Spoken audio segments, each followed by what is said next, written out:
This episode is brought to you by Netflix. So Netflix is basically Santa this year.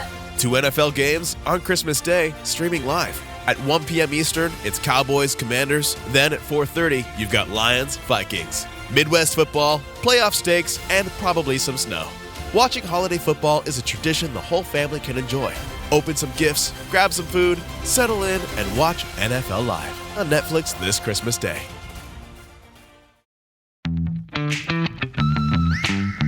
What if an appliance emergency didn't have to be? If your appliances suddenly decided they were done, don't stress. Best Buy has you covered with a wide variety of major appliances from trusted brands, in stock and available now. So you don't have to worry about laundry piling up, refilling the fridge, or that big dinner party you're hosting. Because Best Buy has the knowledge and expertise to get you the right appliance for your home. Learn more at bestbuy.com. Best Buy. Imagine that. Support for Ben Franklin's World and the Doing History to the Revolution series comes from the Omohundro Institute of Early American History and Culture. I think the American Revolution is certainly a transformative moment in which a place goes from being a colony with competing empires, indigenous and British, to an independent nation with many competing nations within it, being separate. The American Revolution, well, obviously, it is the founding moment of the United States, and that's a really important part of it. And I think the founding of the United States is itself revolutionary. But the American Revolution also marks a new moment in popular government. And so it's also about allowing new people into the story of how we're going to govern ourselves. So it's at least 2 revolutions, maybe more.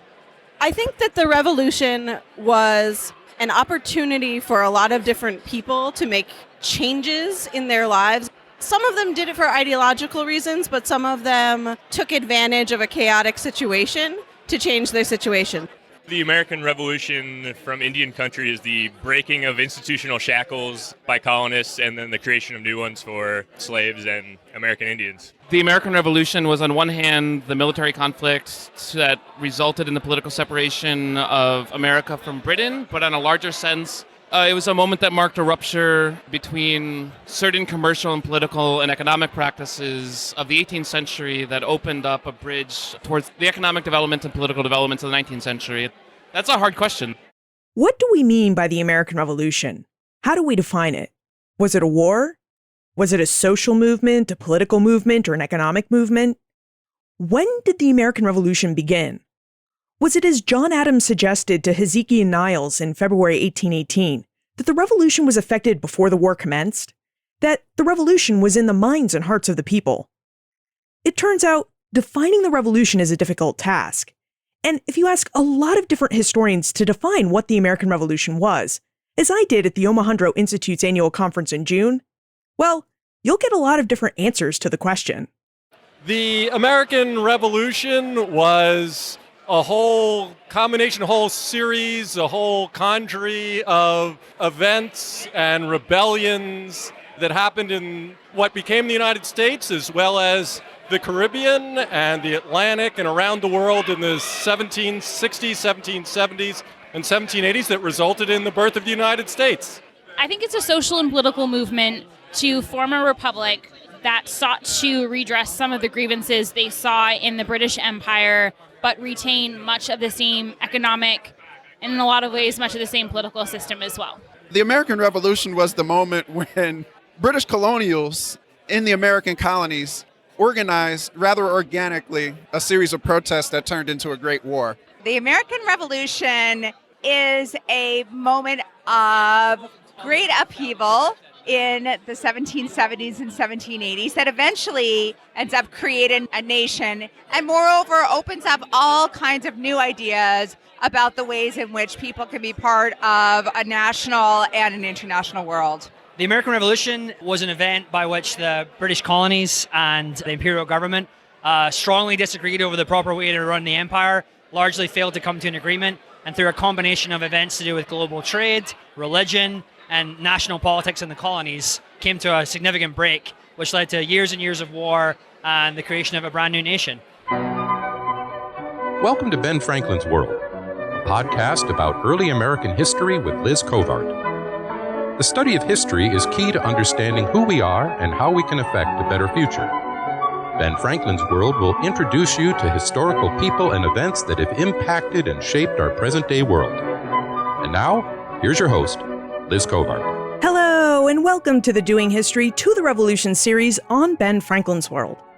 The Doing History to the Revolution series aims to explore not just the history of the American Revolution, but the histories of the American Revolution, which means we'll not only explore topics such as what caused the American Revolution, how the Patriots assumed governance over the 13 colonies, and how the Continental Congress and Continental Army executed the War for Independence.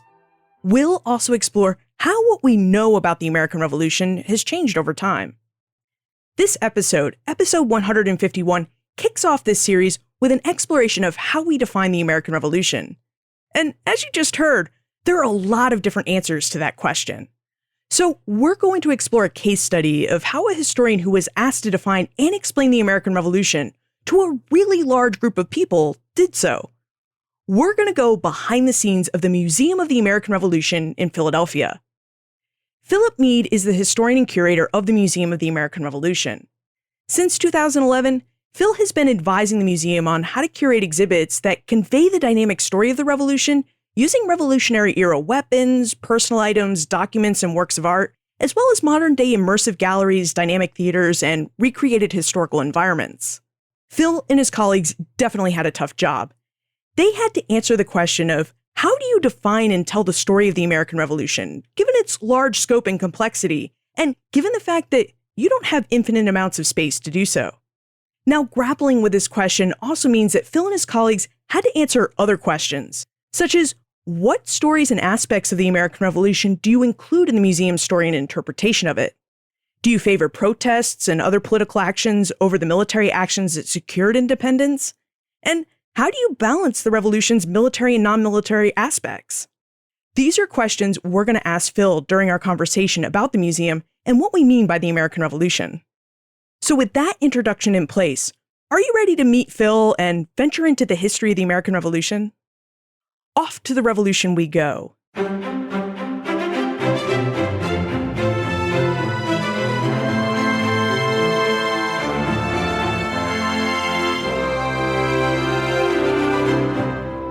Phil, thank you so much for taking the time to meet with us today and for taking us behind the scenes of the Museum of the American Revolution. Now, as you know, we're really curious about how you and your colleagues grappled with that huge question of how do you define the American Revolution? But before we get into that, would you tell us how the Museum of the American Revolution came to be?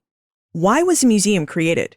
That gets sort of into the question of who created it and when. And as any historian will tell you, you can start any given story from a variety of different points. So in some ways, this is a 100-year-old project. In some ways, it's a 20-year-old project. The museum began at the turn of the 20th to 21st century as a evolution from the old Valley Forge Historical Society, which was a private museum out by Valley Forge National Historical Park. That historical society shared space with a chapel, which was an active church, and the church was expanding, and the Historical Society offered to gift or donate the collection to anyone who could find a new home, a new public museum venue for it. And so the project began really as an effort to find a home for a collection. And the collection was really very significant. It was about 3,000 objects. It included things like one of the muskets of the 4th Regiment of Foot that was at the Battle of Lexington at Concord. It was actually at Concord Bridge. It included Washington's own office and sleeping tent that he used from 1778 until 1783 as his private quarters. So it evolved from there, and when the project began, there was no National Museum of the American Revolution. And there were a lot of museums that focused on Revolutionary War battles or personalities or major political statements, the declarations, the constitutions, even pamphlet writers like Thomas Paine. But there seemed to be a need for some place where people could see how it fits together and learn more about aspects of the revolution that might be in other regions or even other parts of the world and how they fit into the narrative And so it took 17 years, but the museum that's here in Philadelphia aims to fulfill that mission. So, what exactly will we see when we come to visit the museum? How is the museum laid out, and what types of exhibits does it have? Well, the museum is on 3rd and Chestnut Street in Old City, Philadelphia. It sits directly across from the First National Bank, Hamilton's Bank, and it is a stone's throw from Independence Hall. It's 118,000 square feet, 4 floors. Upstairs, when you first come in, there's a theater that holds about 200 people, which shows our movie Revolution, that's its name, which is about a 15-minute film that tells the story arc from 1760 to 1790 and then talks about the ongoing revolution, just to give a kind of preparation or framework for the stories people will find on the second floor. After you're done with that intro film, you go up a large spiral staircase onto the second floor, and the staircase empties out toward a door that is the entrance to the main galleries. The main galleries are sort of horseshoe-shaped, and you enter them in a semicircular space where a projection of life-size figures tears down a equestrian statue of George III, recreating the scene of New York on July 9th, 1776, right after the reading of the Declaration of Independence. That ends with a series of 4 questions which shape the content of the exhibits and are meant to sort of guide your thinking as you go through. We do questions because we want people to begin thinking about history as something that requires interpretation, that is still open for new discoveries or new thinking. And those questions are, how did people become revolutionaries? How did the revolution survive its darkest hour? How revolutionary was the war? And what kind of nation did the revolution create? So as you move through the first quarter of the galleries, we give you a lot of different ways of answering the question, how do people become revolutionaries? And we use lots of different storytelling methods, from big cases filled with significant artifacts. In the first gallery, you see a large case with objects that have royal iconography on them. All of these are objects made or used in America that signal Americans' devotion to the British monarch prior to the Revolution, and show how surprising it would have been to know at, say, 1760, that little over 15 years from then, there'd be an independence movement of real consequence. And these are everyday items. They're tavern mugs and pieces of fireplaces, clocks, little document boxes, paintings and powder horns. And then we also use theater pieces, short movies, many of which we call object theaters. They integrate the objects into the telling of the story. So you see the object that's actually in front of you in a case come across the screen as it becomes an actor, as it becomes important in the history we're talking about. Then we have big environmental experiences like the next room, which is called Resistance, and tells the story from 1765 to 1775, centers on a reproduction of a liberty tree.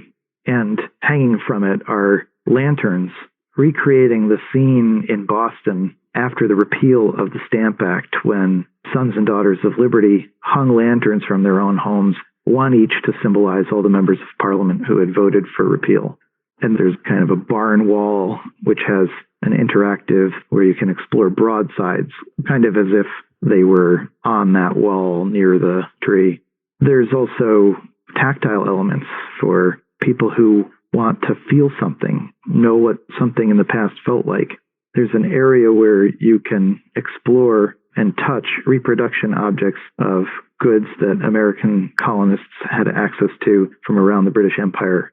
There's actually a few historic items you can touch. They're embedded in the Liberty Tree, a real piece of wood from the last surviving real Liberty Tree, which fell in Annapolis, Maryland in 1999. And you're invited to touch a piece of history there and actually run your hand across that piece of the tree. Later, the exhibits continue using many of those same elements, those same combination of storytelling methods. As you move through to 1776, you confront a pillar with cases on either side of it. On the front are 1776 July printings of the Declaration of Independence. On the back are objects representing the religious diversity of early America and talking about the emerging concept of religious freedom. So one wall looks at the idea of equality at that time. One wall looks at the revolutionary state constitutions, some of the first written constitutions in the history of the world. And after you move past that material, you see in 3 dimensions our life-size reconstruction of the George III statue that we tore down in the first theater piece, and beneath it, original pieces of the statue itself. As you move past that, you enter the 1776 through 1778 part of the war. You encounter the second question, which is, how did the revolution survive its darkest hour? How did Americans, before the alliances with the French and the Spanish allying with the French then and the British declaring war on the Dutch, how did the revolutionaries preserve their movement against the might of the British Empire? And there you see cases of a lot of military objects. You see maps put on the floors and walls. You see figures representing people from different communities at war. You experience different environments. There's recreation of the interior of the Pennsylvania State House, what's now called Independence Hall. But the scene you're looking at is not the signing of the Declaration or the Constitution, but the building as it appeared when the British occupied Philadelphia, and it became a barracks for British soldiers and a holding place for American prisoners of war. As you keep moving through, you see groups of furniture of the types confiscated from Loyalists by revolutionary governments. You see furniture confiscated from Quakers for their neutral stance, their religious principles against fighting or financially supporting the war. And you encounter our third question of how revolutionary was the war. And there we really look at the social turmoil and disruption and changes and aspirations of particularly the later years of the Revolutionary War. And it's in that sequence where we show the war turning south, and there you encounter enslaved people in Virginia in 1781. You see them here again. We have one of our life-size tableau, and you see a teenaged African-American in a red coat speaking to 2 people of African descent working in a field. And you learn, as the words above the figures say, sometimes freedom wore a red coat. In the interactive display below that, you follow the stories, you choose different stories and follow them, of enslaved people who pursued a route to freedom through the British Army. The British, of course, having made offers of emancipation to the enslaved people of rebel masters who reached the British lines. And so you see narratives of real lives of people who had to make those tough calls of whether to trust that. And then in the final gallery on the war, you see the French alliance producing this huge army to move against Cornwallis at Yorktown with Washington and the victory at Yorktown. But then also half of that theater deals with the expansion and escalation of the war in the West, in the areas controlled and homelands of Native American people there, as both British and Americans looked to grab up Indian lands as spoils of war. And it's after that that you learn of the final Peace of Paris, and you get a fourth question, which is, what kind of nation did the revolution create? And in that gallery, we look at the unfinished victories of the war. Where do people like Phyllis Wheatley, the African-American poet from Boston, where is she by 1784? What is her life like? What is the world like for a man like Chainbreaker, Seneca, who fought alongside the British during the Revolutionary War?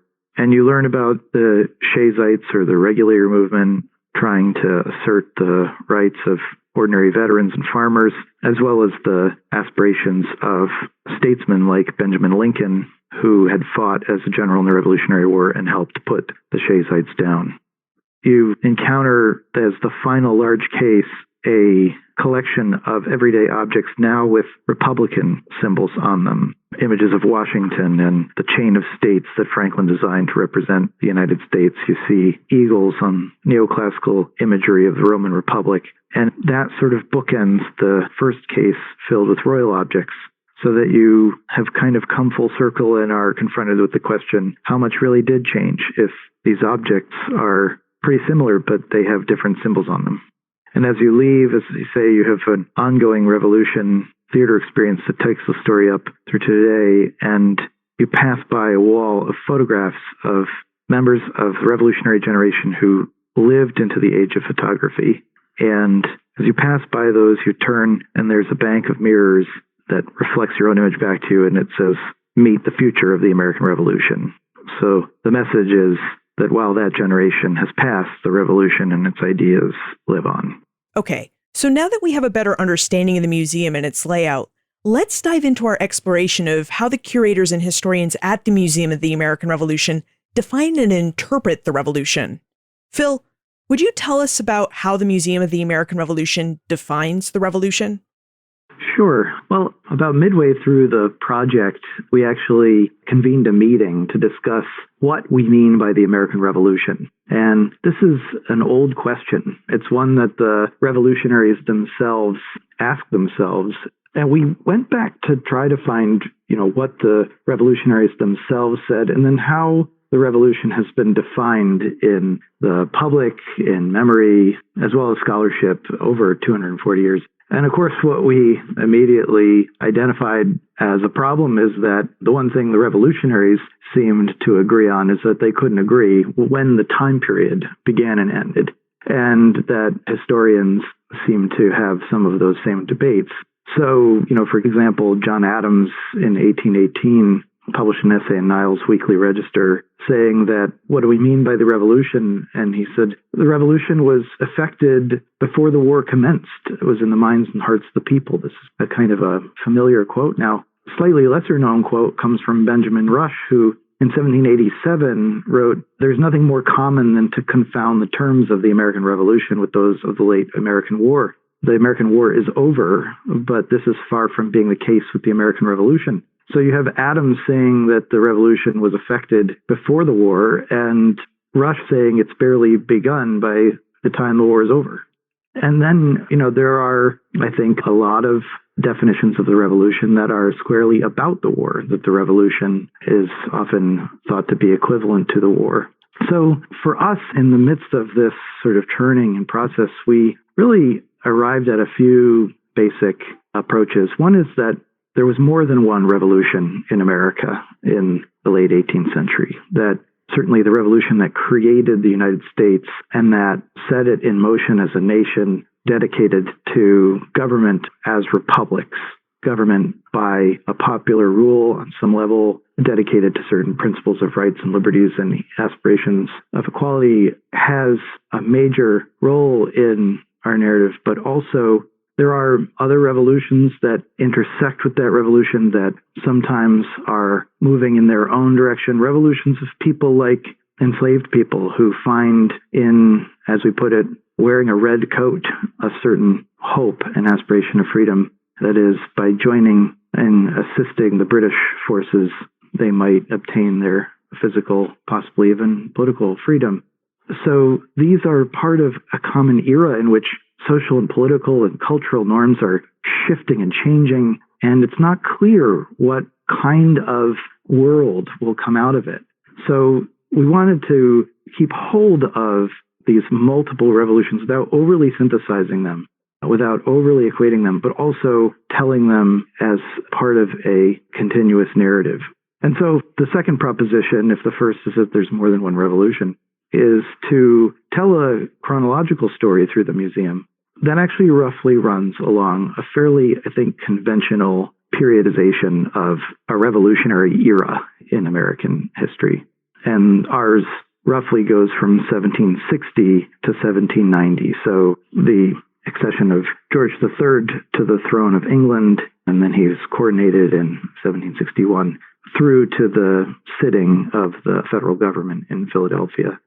And the third outcome of those meetings was that we would really highlight 1776 as a major turning point in the story of that revolution.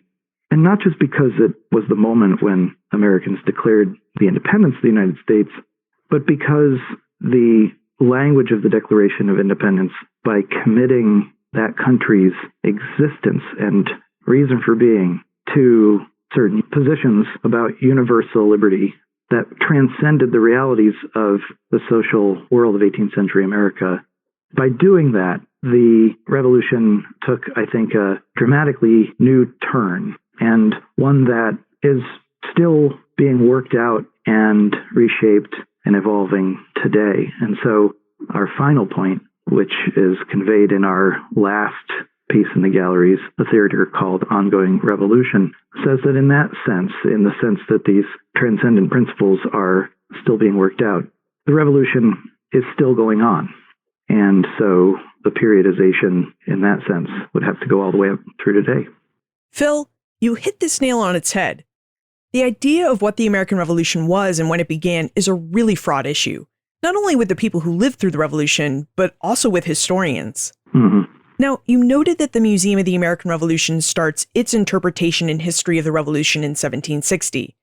And I wonder if you would tell us how you and the other historians and curators at the museum decided to start with that date.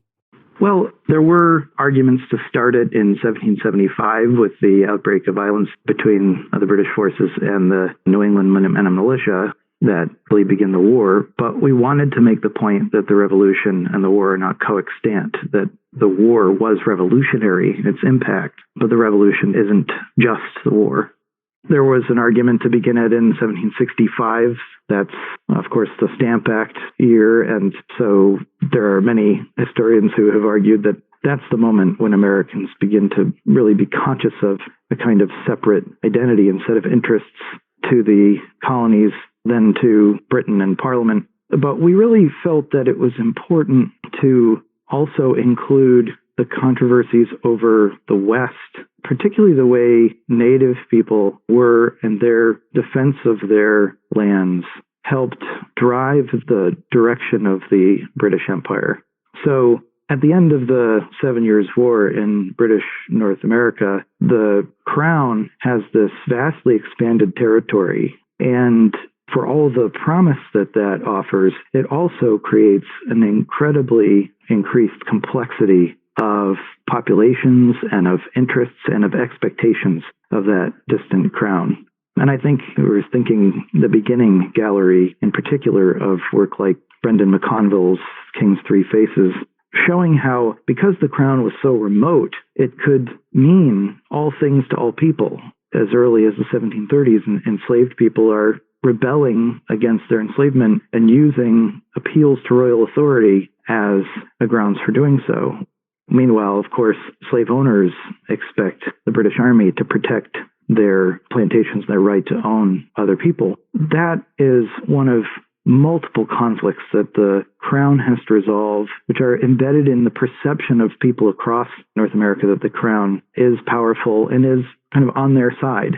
And the conflict over how to handle Western settlement, which positions settlers, English and other European-descended settlers who have land claims based on their French and Indian War, their 7 Years' War service, against Native people who have been on this land for generations. That conflict is one that the Crown struggles to resolve and ends up creating this expensive British military force along the mountain ridge that becomes the Proclamation Line, 1763. And this army requires payment and food and support and supplies, and that needs to be paid for. And it's that debt, it's that ongoing maintenance that the Stamp Act is designed to help offset.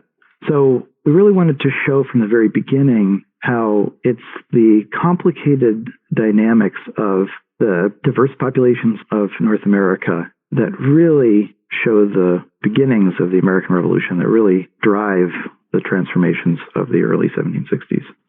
You noted that the revolution wasn't just a war, but that the war was part of the American Revolution.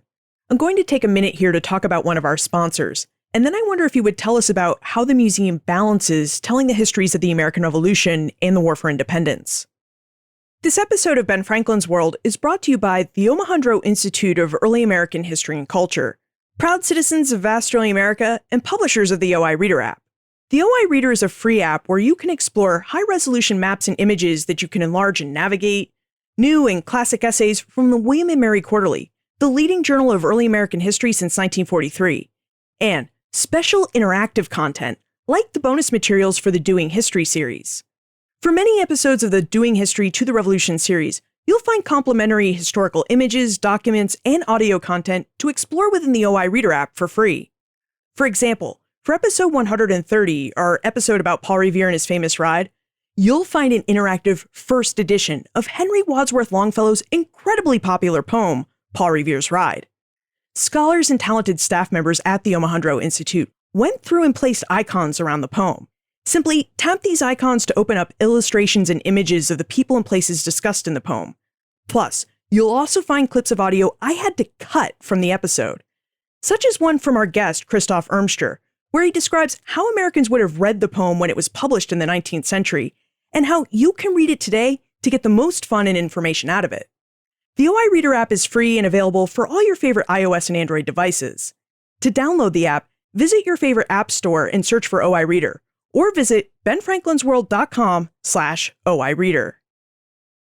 Okay, so we were discussing how the Museum of the American Revolution in Philadelphia defines the American Revolution and interprets its history. And during our discussion, Phil noted that the Revolution wasn't just a war, but that the war was part of the American Revolution. Phil, would you tell us about how the museum balances telling the histories of the American Revolution and the War for Independence? Well, we actually use the term Revolutionary War, I think, more often in the galleries than War for Independence. And I think that's because as much as we don't see the war as coextant with the revolution, we tell a story of the war being revolutionary, of changing and transforming society, culture, of expanding and changing dynamics across the world ultimately as French, Spanish, and Dutch involvement increases. And then, of course, as colonial powers, their involvement spreads the combat around the world and among new people. And so we don't really separate our approach when we move into the military territory. That is, we're still trying to ask questions using the objects and visuals and figures we display about what is revolutionary, what is happening that is changing or disrupting things in this war.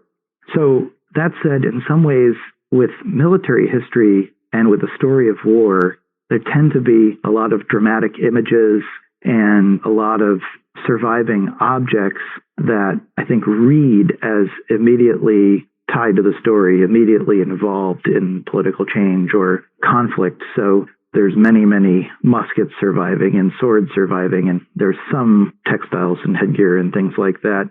I think these things tend to be preserved because war has been treated or was treated in the 19th century as a particularly important part of history to memorialize and to preserve. So often one of the challenges in dealing with the political transformations is to link for visitors what is the connection between, say, a piece of ceramic or a wool or silk stocking or a Philadelphia printed book to the familiar narrative of the revolution. With the war, there's a kind of more self-evident relationship to some of the objects we have on display.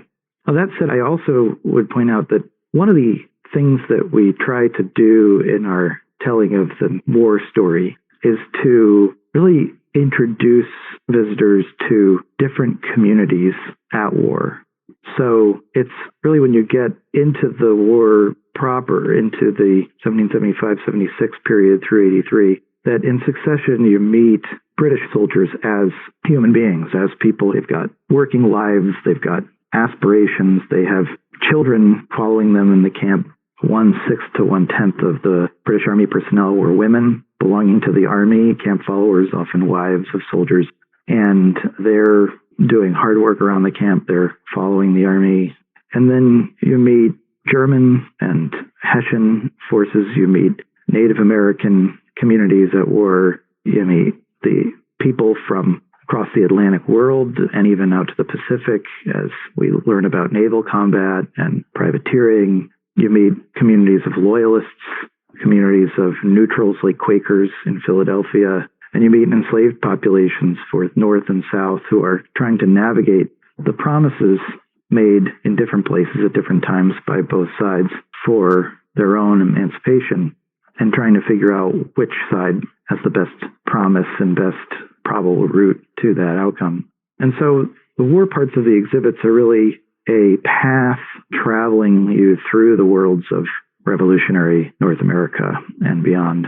Phil, we know that museums cost a lot of money to start and run, and that they need a lot of visitation to help support them. Did the museum conduct any research to find out whether Americans knew more about the military aspect of the revolution versus its political, economic, and social movements? And if so, how did you use this research to curate the museum's interpretation of the revolution? We did work with some colleagues from peer institutions, museums, and academics to try to identify what their sense of the audiences they'd encountered was.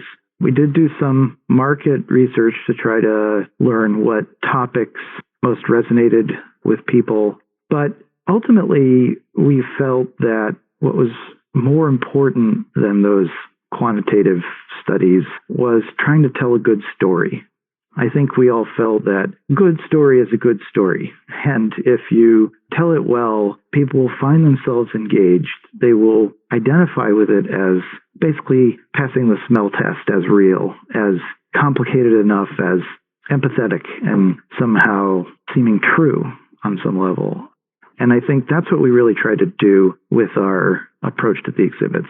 I think rather than trying to provide people with the story they already know or what they necessarily expect or want, we try to provide sort of arresting, unexpected scenes, a sort of surprising and maybe at first confusing image of George Washington, for example, trying to wrestle his own men apart as they're fighting each other with snowballs and rocks and chunks of mud and fists as the army first comes together. And that particular scene I'm referring to, we created with life-size figures dressed in closely researched and exactly reproduced period clothing and equipment. And it's meant to make you curious. What's going on here? I mean, we may all have seen the picture of Washington crossing the Delaware or know of the victory at Yorktown or even the victory at Boston. But why is he in there pulling his troops off of each other? And in a case like that, we really are hoping that that arresting scene will encourage people to look at the objects and look at the walls around it and really find out, what is this story? What does this mean? In that case, the scene is really about a fight over what it means to be American, what this new country is going to be about. In the first large community of Americans gathered together to resist the Crown, the Continental Army in 1775. And when Virginians and Pennsylvanians on the one hand and New Englanders on the other first get sight of each other, they don't really necessarily like what they see.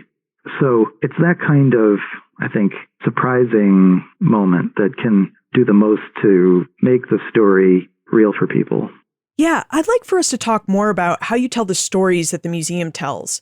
As we know, there are always many sides and many points of view to explore when we study any event or war. So what points of view on the American Revolution does the museum offer visitors? And how did you and other museum staff decide to offer those points of view and not other points of view? Well, we really tried to strike a balance, and we really tried to show, as I say, different communities. And I think that one of the important messages is that British North America was already a very diverse place, and it was part of a complicated geography and demographics of North America and the Atlantic world and Europe already, and that we wanted that to come across as we went from story to story and community to community. But one of the challenges was we couldn't tell every story, because if we tried to, we have about 16,000 square feet in the main exhibit sequence. And if you try to tell a complete story of the American Revolution, it's too big. There's too many people to try to get into every motivation and every mind, even every community. So we tried to focus on groups that were making a critical decision about which way to go at a key moment in the war. For example, we really at one point highlight the Oneida community of the Iroquois Nation, and their challenge in the summer of 1777 as they are asked by both the Congress and the king to form a military alliance. That spring and summer, the Congress and the king both sought military alliances from Native communities all over North America, and they did so at the same time because both of the sides realized after Washington's successes at Trenton and Princeton, after British General and Admiral William and Richard Howe's successes in New York, both sides realized that neither one was going to have an easy time with this war, and they needed all the alliances they could get. The fact that both sides were demanding a military alliance meant that Native people had to choose both a friend and an enemy that summer. And of course, whichever one they chose as an enemy might burn their villages, might destroy their crops, might do any number of the horrific things that had happened to Native people for 2 centuries. And in most cases, Native American groups chose to side with the British. And we tell those stories along the walls and unpack the story of the Seneca and the Cayuga, the Delaware, the Cherokee, the Creek, various groups. But we felt we needed to focus in on one community with more depth in order to make the dynamic and the problem and the danger come alive. And so we have a group of figures standing as they might in a council house or even within a village conversation, expressing different perspectives on whether or not the Oneida should join one or the other side. And some of them are saying, well, let's try to remain neutral, while others point out that's basically become impossible. One of them says the British and the colonies are like 2 scissors that look like they'll destroy each other, but they only destroy what's between them, and that's basically us, the Oneida. So imagery like that, the problem of the Oneida, becomes, I think, more vivid. And by implication, the problem for other Native groups becomes clearer, even if most of those other groups made a different decision than the Oneida. The Oneida did end up allying with the United States. Other examples, we've been criticized, for example, for not sufficiently attending to the commanders of the battles of Saratoga.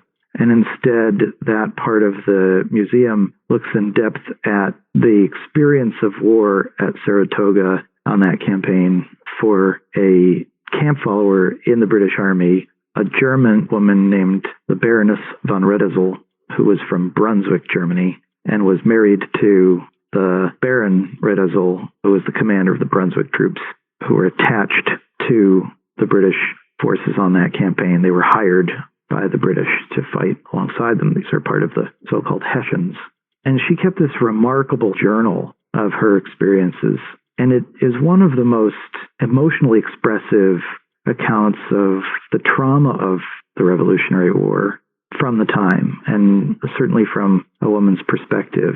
And we felt that expressing those traumatic effects, the reality of the war on the ground, was something we hadn't sufficiently done in other areas. We dealt with motivations, and we dealt with the physical hardships, we dealt with the ideas and the ideology, we dealt with the symbols different groups used, tried to work out what they were fighting for, but the sort of interior, which you might call a psychological problem of seeing and experiencing violence, really needed more attention. And so we chose to do that with our Saratoga wall.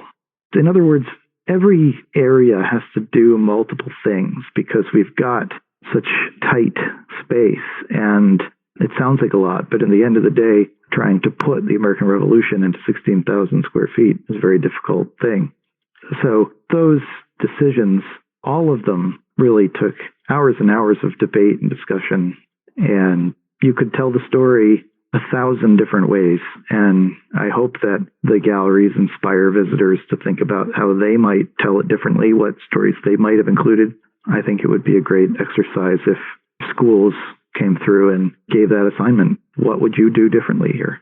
You know, it sounds like as a curator of a museum, you face a lot of the same challenges that historians face when they write books, articles, and even podcast episodes about what information to include in their projects and what information to leave out. Yeah, I think that having worked in a written form, writing a dissertation and articles, some of the differences I notice are that, when you're working in 3 dimensions and you're working displaying objects, you have to not only have a primary source, but the object or an object to illustrate the story you're telling. And sometimes they just don't survive. A good example is we begin the galleries with a scene from New York City where hours after the Declaration of Independence was first read in the city, a crowd gathered down in Bowling Green to tear down the statue of George III. And part of the reason we chose that scene was that pieces of that original statue still survive. So later in the exhibit, after you've had time to process and think about the meaning of that tearing down of this figure, you actually come upon real chunks of the lead with tool marks from having been ripped apart. And I think it helps reinforce the reality of those events and the violence of that moment. We had some criticism early on that, well, why aren't you doing Pennsylvanians' destruction of the wooden Royal Coat of Arms in what became Independence Hall, was the Pennsylvania State House? They dragged it out and burned it. Well, because they burned it, it's gone. So, we're kind of limited, not just by the typical questions of what historians have over which region am I going to focus on, which particular social group or dynamic am I interested in, but also what's left to show. And then another aspect is, because we're working in a kind of visual medium and a 3-dimensional one, we have to create a vivid experience. And as a writer, you can often create a character and develop a figure through just the vividness of your words. But our visitors are moving quickly through exhibits. The statistics are that 90% of visitors only read 1% of the text, and you don't know which 1% that is, and it's likely to be a little bit here and a little bit there. So creating some really dramatic visuals is important, and in a period before photography, it can be really challenging to get people to identify with the often generic and formal paintings of the period. So that's why we created so many of these life-size figures, which then are interpreted by the cases and walls around them. And finally, it's sort of a one-room schoolhouse in that, if you're writing a book, you generally pitch it to a certain grade level or audience. Our goal has to be that a content expert can come with their 4 or 5-year-old and both can enjoy it and learn something and have a good time.